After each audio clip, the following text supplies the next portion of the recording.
स्वामी समर्थ। माझ्याकडून तुम्हा सगळ्यांना मकर संक्रांतीच्या खूप खूप शुभेच्छा। तिळगुळ घ्या, गोड गोड बोला।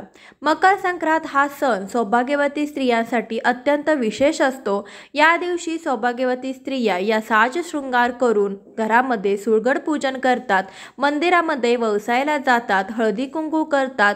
असा हा मकर संक्रांत सण त्यांच्यासाठी अत्यंत महत्त्वाचा असतो। परंतु या सणा दिवशी आपल्या हातून काही चुका झाल्या तर नक्कीच या सणाचं, या पूजेचं संपूर्ण फळ आपल्याला मिळणार नाही। तर अशा काही गोष्टी आहेत ज्या आपण मकर संक्रांतीच्या दिवशी चुकूनही करायच्या नाहीत। तर महिलांसाठी हा व्हिडिओ खूप फायदेशीर ठरणार आहे, त्यासाठी व्हिडिओ कुठेही स्किप न करता पूर्ण बघा। चॅनलवर नवीन असाल, पहिल्यांदाच माझे व्हिडिओ पाहत असाल तर नक्की चॅनलला सबस्क्राइब करा आणि शेजारील बेल आयकन ही क्लिक करा, म्हणजे जेव्हा माझे नवीन व्हिडिओ अपलोड होतील त्याचं नोटिफिकेशन तुम्हाला तुमच्या फोनवर मिळेल। आपल्या हिंदू धर्मामध्ये प्रत्येक सणाला आपलं असं एक विशिष्ट महत्त्व असतं।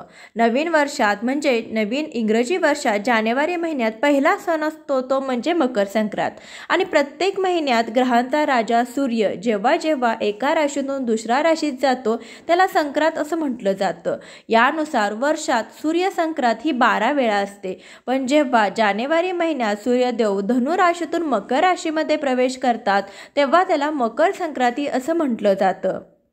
यावर्षी 15 तारखेला मकर संक्रांत हा सण साजरा केला जाईल। आपल्या हिंदू धर्मानुसार सूर्य संक्रांतीपासून थंडीला सुरुवात होते आणि संक्रांतीच्या आधीच्या दिवसाला भोगी असं म्हटलं जातं। हिवाळ्यामध्ये जास्तीत जास्त ताज्या भाज्या बाजारामध्ये येतात आणि या भोगीच्या दिवशी आपल्या महाराष्ट्रामध्ये सर्व भाज्या एकत्र करून त्याची भाजी बनवण्याची परंपरा आहे, ज्याला भोगीची भाजी असं देखील म्हटलं जातं। त्यासोबत बाजरीच्या भाकरीला तीळ लावून खाण्याची परंपरा आहे।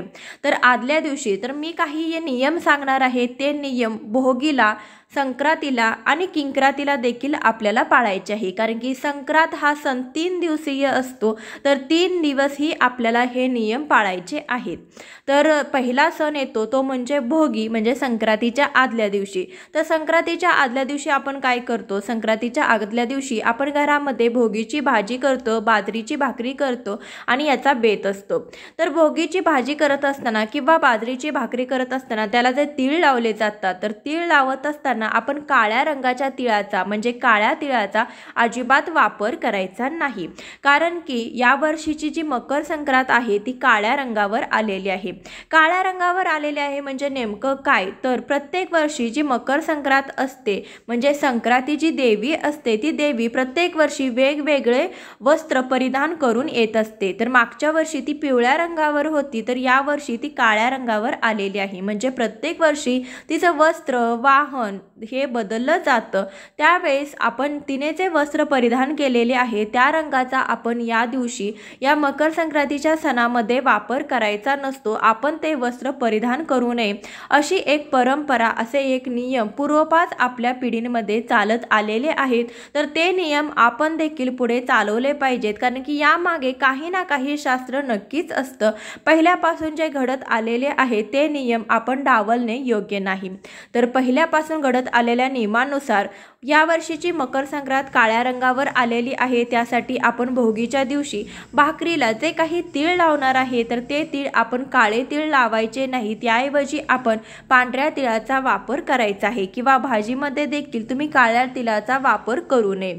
तर भोगीच्या दिवशी आपल्याला हे एक नियम पाळायचा आहे। तर दुसऱ्या दिवशी मकर संक्रांतीच्या दिवशी आपण काळ्या रंगाचं वस्त्र चुकून देखील परिधान करू नये, कारण की काळ्या रंगाचं वस्त्र आपल्याला यावर्षी परिधान करायचं नाही। तर काळ्या रंगाची साडी आपल्याला नेसायची नाही, किंवा घरामध्ये पुरुष मंडळी किंवा लहान मुलांना देखील आपण मकर संक्रांतीला काळ्या रंगाचे वस्त्र घेतो, कपडे घेतो, परंतु यावर्षी आपण काळा रंग परिधान करायचा नाही। तर घरातील कोणत्याही व्यक्तीने काळा रंग परिधान करू नये। तर मकर संक्रांतीला काळ्या रंगाला विशेष प्राधान्य आहे।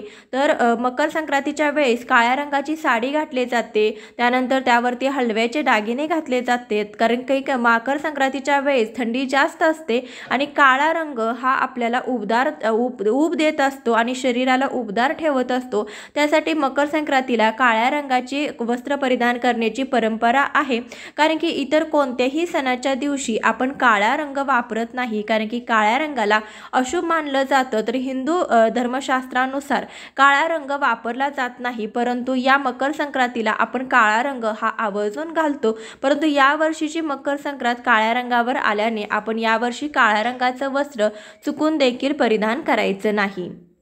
याशिवाय तुम्ही मकर संक्रांतीला हिरव्या रंगाचे कपडे घालू शकता, कारण की आपल्या महाराष्ट्रामध्ये सौभाग्यवती स्त्रियांसाठी हिरव्या रंगाचा वापर केला जातो। कारण की मुलीचं लग्न ठरल्यापासून प्रत्येक विधीमध्ये अगदी साखरपुड्यापासून डोहाळ जेवणापर्यंत येणाऱ्या प्रत्येक सणामध्ये आपल्याला जो रीतिरिवाज केला जातो त्या रीतिरिवाजामध्ये हिरव्या रंगाची साडी दिली जाते। त्यामुळे हिरवा रंग हा सौभाग्यवती स्त्रियांसाठी अत्यंत महत्त्वाचा आहे, अत्यंत विशेष आहे। त्यासाठी सौभाग्यवती स्त्रियांनी हिरव्या रंगाला जास्तीचं प्राधान्य द्यावं। याशिवाय तुम्ही लाल, गुलाबी, पिवळा, केशरी या रंगाचे देखील कपडे परिधान करू शकता।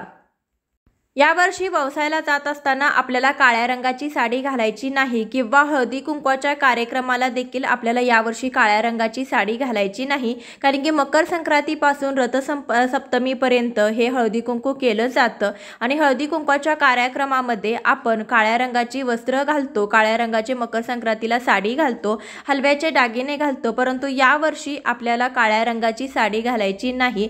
या व्यतिरिक्त मी तुम्हाला अगोदर सांगितलेले इतर रंग तुम्ही वापरू शकता।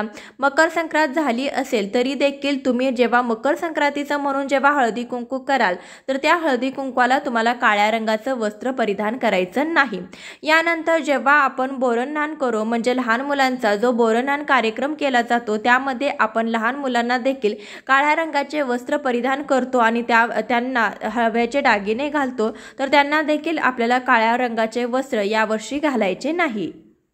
याशिवाय तुम्ही मकर संक्रांतीला पांढऱ्या रंगाचे वस्त्र देखील चुकूनही परिधान करू नका, कारण की पांढरा रंग हा आपल्या हिंदू धर्मशास्त्रामध्ये विधवांसाठी वापरला जातो आणि मकर संक्रांती हा सण सुवासिनी महिलांसाठी खास असतो।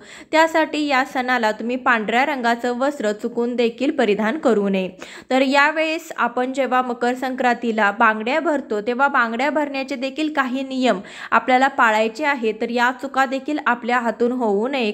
सौभाग्यवती स्त्रियांचा महत्त्वाचा दागिना म्हणजे हातातील हिरवा चुडा, हातामधील बांगड्या। तर सौभाग्यवती स्त्रियांना बांगड्या, कुंकू, टिकली, जोडवी हे एक महत्त्वाचे साज शृंगार आहे, ते त्यांनी परिधान करायलाच हवे। परंतु आजकालच्या जीवनशैलीमध्ये असे हे दागिने घातले जात नाही, परंतु हे तुम्ही दागिने नक्कीच परिधान करा। सौभाग्यवती स्त्रियांनी हातामध्ये बांगड्या नक्कीच घालाव्यात। तर आजकाल फॅशनमुळे प्लास्टिकच्या किंवा इतर धातूच्या बांगड्या घातल्या जातात, परंतु हातामध्ये हिरवी काचेची बांगडी ही आवर्जून असावी। तर हिरवीच का, तर आपल्या इकडे सौभाग्यवती स्त्रियांसाठी हिरवा रंग हा शुभ मानला जातो।